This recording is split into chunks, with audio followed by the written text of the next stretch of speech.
നമസ്കാരം എല്ലാ പ്രേക്ഷകർക്കും ജനമനസ്സറിയാനുള്ള ഈ ദിനത്തിലേക്ക് ആവേശകരമായ സ്വാഗതം ചെയ്യുന്നു. രേണുക, ഈ ദിവസത്തിന് വേണ്ടി, ഈ തിങ്കളാഴ്ച ദിനത്തിന് വേണ്ടിയുള്ള കാത്തിരിപ്പ് എത്ര ദിവസങ്ങളായി അധികം നീണ്ട ദിവസങ്ങളുടെ കാത്തിരിപ്പ് അവസാനിക്കുന്ന ദിവസമാണ്. കേരളം ആര് ഭരിക്കുമെന്ന് അറിയാൻ പോകുന്ന ദിവസമാണ്. അടുത്ത 5 വർഷത്തെ കേരളത്തിന്റെ ഭാവി എങ്ങനെയെന്നത് നിർണയിക്കുന്ന ദിവസമാണ് ഇന്ന്. ഇത്രയും ദിവസങ്ങൾ മുന്നണികളുടെ പോരാട്ടങ്ങൾ, ഓരോ കാഴ്ചകളും തത്സമയം പ്രേക്ഷകരിലേക്ക് ന്യൂസ് 18 അപ്പോൾ എത്തിച്ചു. ഇന്നും ഈ ജനവിധി അത് വ്യക്തമാകുന്ന ദിനവും പ്രേക്ഷകരിലേക്ക് വളരെ കൃത്യമായി ആധികാരികമായി മറ്റാരല്ലേ. അതെ, ഏറ്റവും ആദ്യം ഓരോ ചലനങ്ങളും പ്രേക്ഷകരിലേക്ക് എത്തിക്കാൻ എല്ലാ ഒരുക്കങ്ങളുമായിട്ടാണ് ന്യൂസ് 18 സംരക്ഷണം ആരംഭിക്കുന്നത്. 6 മണി മുതൽ തുടർച്ചയായി തത്സമയ സംരക്ഷണം പ്രേക്ഷകരിലേക്ക് എത്തും. അപ്പോൾ വിവരങ്ങൾ കിട്ടും. നമ്മൾ പ്രൊമോയിൽ പറഞ്ഞതുപോലെ കേറ്റിയടിയില്ല, കൃത്യമായ വിവരങ്ങൾ, വളരെ കൃത്യമായുള്ള വിവരങ്ങൾ പ്രേക്ഷകർക്ക് വളരെ വ്യക്തമായി മനസ്സിലാകുന്ന തരത്തിൽ ഇപ്പോൾ സ്ക്രീൻ കണ്ടാൽ തന്നെ അറിയാൻ കഴിയും. അവിടെ പ്രേക്ഷകർക്ക് ഓരോരോ കാര്യങ്ങൾ വ്യക്തമാകും. കാണാൻ കഴിയുന്ന പോലെ ജില്ലകൾ തിരിച്ച് ആ യെല്ലോ ബാൻഡിൽ കൃത്യമായിട്ടുള്ള മണ്ഡലങ്ങളുടെ വിവരങ്ങൾ വരും. നടുവിൽ കാണുന്ന ആ റെഡ് ബാൻഡിൽ അതായിരിക്കും എല്ലാവരുടെയും കണ്ണുപോകുന്ന സ്ഥലം അല്ലെ.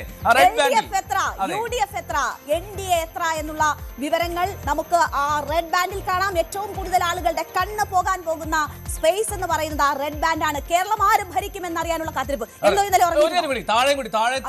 താഴെ പശ്ചിമ ബംഗാളിൽ കണ്ടില്ലേ, അസം, തമിഴ്നാട് ഇതൊക്കെ വരും. അവിടെയൊക്കെ മറ്റ് സംസ്ഥാനങ്ങളിലെ തെരഞ്ഞെടുപ്പ് ഫലങ്ങൾ വളരെ കൃത്യമായി. നമുക്ക് എല്ലായിടത്തും ആൾക്കാരുണ്ട്. നോക്കിയാൽ നമ്മൾ 90% കേരളത്തിന്റെ വിവരങ്ങൾ അപ്പോൾ പ്രേക്ഷകരിലേക്ക് എത്തിക്കും. ബാക്കിയുള്ള വിവരങ്ങളിലേക്ക് നമ്മൾ പോകും. എല്ലാവരും ഇന്ന് കേരളത്തിൽ എന്ത് സംഭവിക്കുന്നു എന്നറിയാനുള്ളതാണ്.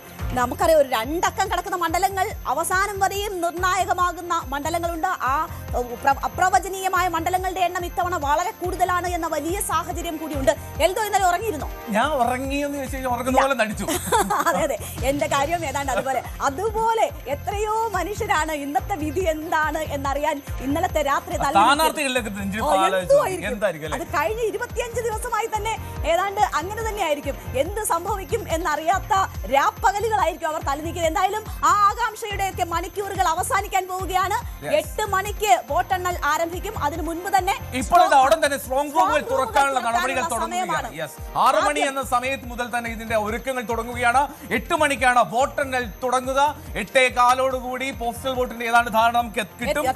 അത് കഴിഞ്ഞിട്ട് നമുക്ക് ഏതാണ്ട് ഒരു ട്രെൻഡിലേക്ക് ഏതാണ് സൂചന 8:30 തന്നെ ആദ്യ EVM പൊട്ടിച്ചുകൊണ്ടുള്ള ആദ്യ സൂചനകളിലേക്ക് നമ്മൾ കടക്കും. 9 മണിയോട് കൂടി തന്നെ ലീഡ് നില അറിയാൻ പറ്റും. ഏതാണ്ട് 10-10:30 ആവുമ്പോൾ കേരളം എങ്ങോട്ട് എന്നതിന്റെ ചെറിയ സൂചനകൾ കിട്ടും. ഉച്ചയോടെ കാര്യം വ്യക്തമാവാം. ഇത്തവണ ഒരു പ്രത്യേകതയുള്ളത്, രത്തൻ യു ഖേൽക്കർ പറഞ്ഞിരിക്കുന്നത്, നിങ്ങൾ കുറച്ച് സമയമെടുത്താലും കൃത്യമായിരിക്കണം ഈ തെരഞ്ഞെടുപ്പ് കൗണ്ടിംഗ് പ്രോസസ് എന്ന ഒരു നിർദ്ദേശം കൊടുത്തിട്ടുണ്ട്. അതുകൊണ്ട് ഒരു പക്ഷേ ഈ ഫലപ്രഖ്യാപനം ഒക്കെ അല്പം വൈകുമോ എന്നൊരു ആശങ്കയുണ്ട്. എന്നാലും 5 മണി വരെ പോകുമോ എന്നത്, അതെ, കൃത്യമാവട്ടെ. അത് തന്നെ ഊതിപ്പെരിപ്പിച്ച കണക്കുകളല്ല നമുക്ക് വേണ്ടത്. കേരളം എങ്ങനെ ചിന്തിക്കുന്നു എന്ന കൃത്യമായ കണക്കുകളാണ്. എന്തായാലും രത്തൻ യു ഖേൽക്കർ ആ കൃത്യതയ്ക്കാണ് ഇത്തവണ സ്പെസിഫൈ ചെയ്ത് കാര്യങ്ങൾ പറഞ്ഞിരിക്കുന്നത്. ഉദ്യോഗസ്ഥർക്ക് കൊടുത്തിരിക്കുന്ന നിർദ്ദേശങ്ങൾ അങ്ങനെയാണ്. കൂടുതൽ വാർത്തകൾക്ക് News 18 Keralam YouTube channel subscribe ചെയ്യുക.